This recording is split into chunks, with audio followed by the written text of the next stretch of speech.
Hi, it's me, Elaine, again. I have here a book of the collected poems of Edna St. Vincent Millay. This is a book, Mom, that you gave to us, and actually you gave this to Miriam on Christmas in 1987, and you checked in the book the poems that are very special for you. I thought I'd read a few of the poems right now.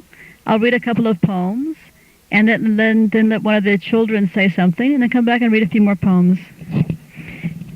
The first one, I'm sure you all know.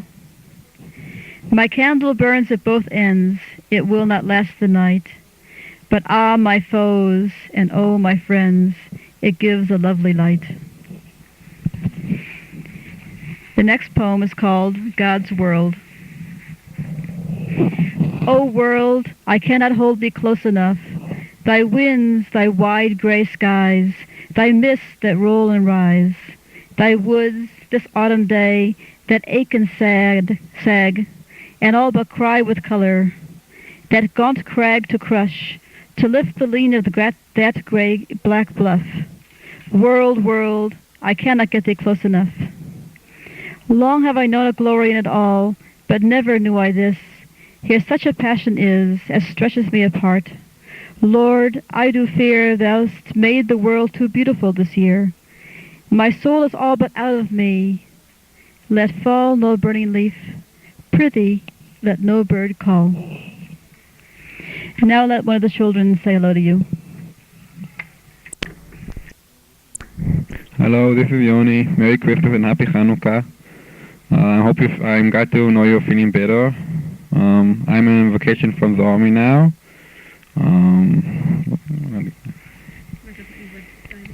I went diving, hiking around Israel. I went to the Eilat and to the Hermon. Hope to see you soon. Love. Goodbye. Hi everybody there. This is Amos speaking. Just wanted to tell you a little about what I'm doing now. I'm volunteering in the Red Cross in Israel and just going on ambulances and helping people. And I'm also an instructor in a hiking club that me and Aaron are in.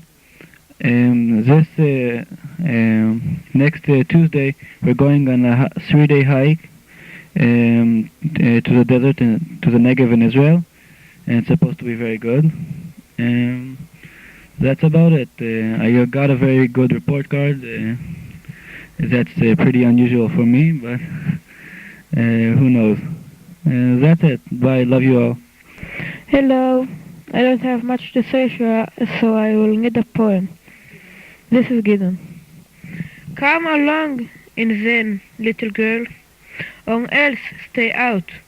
But in the open door she stands and bites her lip and twists her hands and stares upon me, trouble-eyed. Mother, she said, I cannot decide. Merry Christmas. Miriam is not here right now. As you know, she's studying at Haifa University, and she just went down for the weekend to do scuba diving, off the coast of Sinai. So she's not here with us to say hello to you, but I know that you're very, very much in her hearts and her thoughts, and that you've both been very, very meaningful to Miriam throughout the years. She's really, I know, always loved to be at your house, and you're very, very important people for her. Reuven right now is at the kibbutz Baram. As you remember, he's now at a kibbutz for 8 months before he goes into the army. He'll be going to the army in the end of March. And he's in the kibbutz as part of a special program for people who want to combine going in the army with a kibbutz experience. He spent the first couple of months in the kibbutz picking apples in the apple orchard and was in charge of one of the work crews there. After that, he worked for about a month in the fish ponds. They have fish ponds in the Hula Valley, which is north of the Sea of Galilee. And they raise fish, mainly carp and St. Peter's fish, in ponds there. And Reuben was responsible for doing all the work in the ponds and also trying to scare away some of the birds that are attracted by the fish, like pelicans and cormorants, that unless you scare them away, they could eat up the whole contents of a whole pond of fish in one day. They make sure they don't hurt the birds because they're all protected species, but they try to make loud noises to scare them away. Hi, Mom and Dad. Merry Christmas. Happy holidays. I just got home a few hours ago from Puerto Rico. It was really great talking to both of you, each of you, by telephone. Both of you sound wonderful, and Mom sounded really chipper and great, even though she was in the hospital. I was glad to hear from Elaine that she's back home from the hospital already. Puerto Rico meeting is always so good. Nice weather as well, and I did some snorkeling. And then there had been some snow in New York, but by the time my plane had to pass through New York, everything was all fine. And here, as you know, the peace process continues and things look very good. Be well and lots of love from me and all of us. Bye.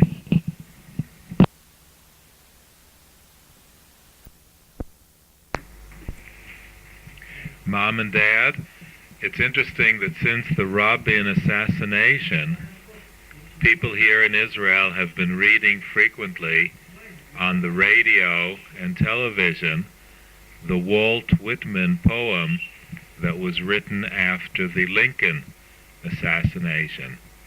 And here it is. O Captain, my Captain, our fearful trip is done. The ship has weathered every rack, the prize we sought is won. The port is near, the bells I hear, the people all exulting, while follow eyes the steady keel, the vessel grim and daring. But O heart, heart, heart, O the bleeding drops of red, where on the deck my captain lies, fallen cold and dead. O Captain, my Captain, rise up and hear the bells. Rise up, for you the flag is flung, for you the bugle trills. For you bouquets and ribboned wreaths, for you the shores are crowding. For you they call the swaying mass, their eager faces turning.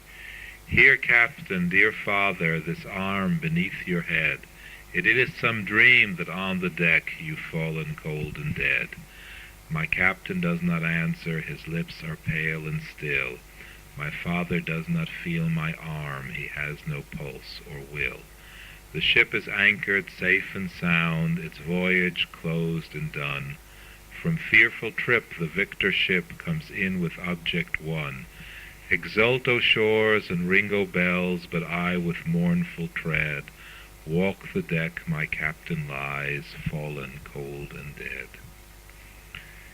A lot of people here really see this poem as representing their feelings after the Rabin assassination, as many people did after the Kennedy assassination.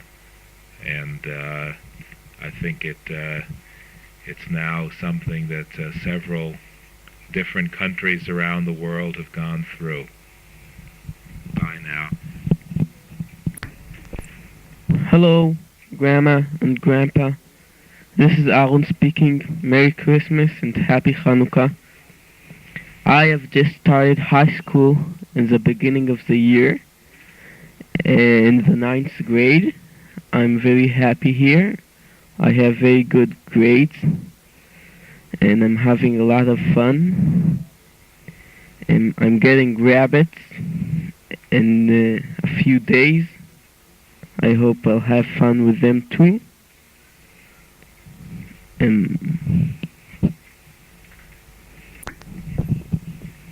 I'm in an English speakers class. That is a class for kids who know English very well.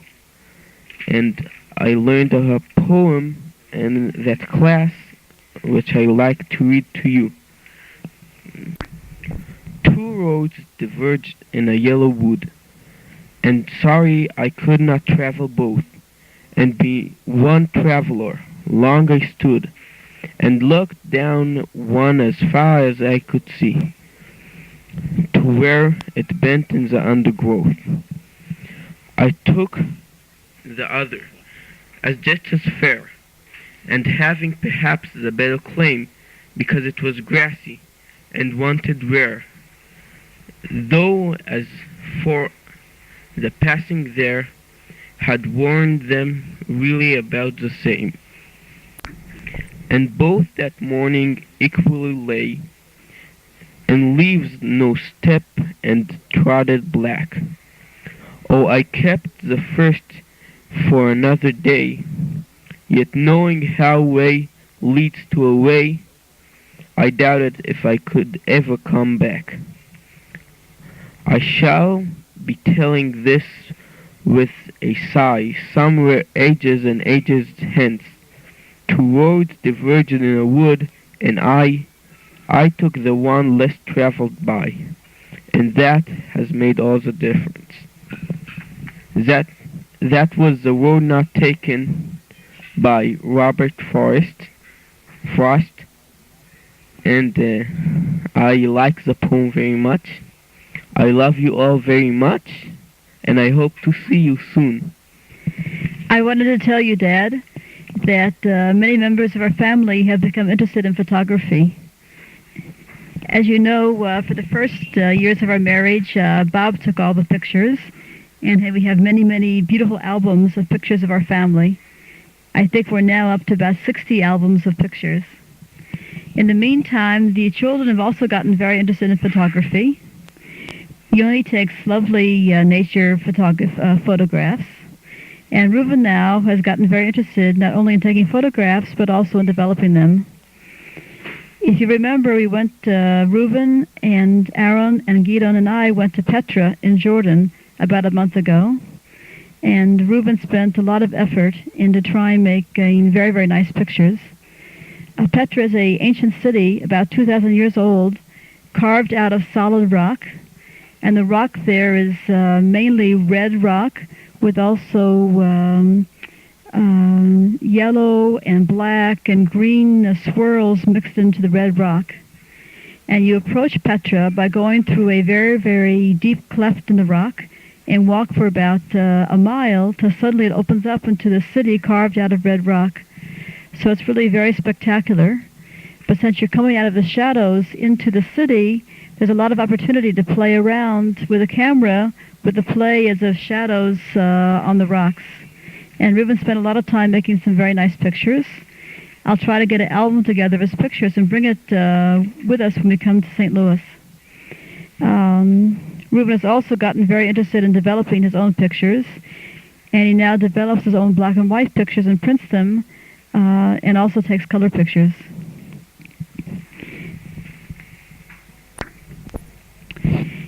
Amos and Aaron also take pictures, though not on an artistic level yet, but they enjoy taking pictures of their friends and pictures of nature. And now Miriam has gotten very interested in buying a good camera. She's an archaeologist, and she feels like she needs to be able to take good close-up pictures and good shots of her archaeological excavations. So we're looking and trying perhaps to bind for her a Minolta camera so she can start to take her own pictures also. So I think you can see, Dad, that you've passed on a legacy of photography, at least to this family. Let me just bring you up to date on a few more things about the kids. Gideon just finished a project on hamsters and really had some very, very interesting questions to ask about hamster behavior, and sent them by email, electronic mail, to Zulema, who gave him very, very detailed answers back. He turned in his project and just got a grade of 100% by the teacher, so he's very, very excited. Unfortunately, right after he finished his project, one of his pet hamsters died, and so now he's bought a pair of gerbils, which are a desert rodent that kind of jumps like a kangaroo, and now he's going to see if he can raise gerbils. We have quite a collection of birds that we're raising now in our backyard. We have 2 pairs of canaries.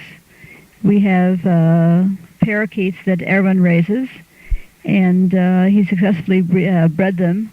And every now and then, when he has too many, he takes and sells them and makes some pocket money. He has about 20 of them right now with all different colors, purple, yellow, green, blue, white, all different color parakeets. We also have lovebirds that are breeding, and also cockatiels, which are very kind of a little larger bird with a crest. They're also very, very nice. We also have a pair of California quail and a pair of Israeli quail. So we have quite a bird collection. We have them in cages in our backyard and are enjoying them quite a bit. Yoni set up in the backyard a fish pond, and also with a kind of a series of waterfalls where the water goes from one pond to the other, and has a very, very kind of nice shaded corner that he's made in the garden where we can sit in the summertime when it's hot and some shade and watch the fish swim back and forth in the fish pond. It's really a great relaxation. I highly recommend it. Things are coming along very well in my work. As you, I think, remember, I have a project going, a joint project between my department and the department in Gaza with the Palestinians. We're comparing the maternal and child health services for the Palestinians in Gaza compared with the services for the Bedouin Arabs in the Negev. It's a project funded by the European community, and it's really quite an exciting project. We're trying to combine interviews with Bedouin women in their tents and their houses after they've given birth, along with collecting data about what kind of care they got when they're pregnant, what kind of prenatal care, and what kind of care the children are getting after the children are born. So it combines both interviews and also looking at data collection. I've been hoping that this project will also allow us to build bridges with the Palestinians and the Palestinian Authority. So far, though, we have not had any joint meetings. It seems like the Palestinian Authority still has to try and establish their services and the way they want to look at things before they'll feel ready for too many joint meetings. There are also various bureaucratic problems in trying to meet. But I'm hopeful that we'll have some kind of joint meeting in the next year or two. I'm basically very optimistic about the peace process, and I really feel it's the light at the end of the tunnel, and that hopefully this is going to usher in a new era for the Middle East.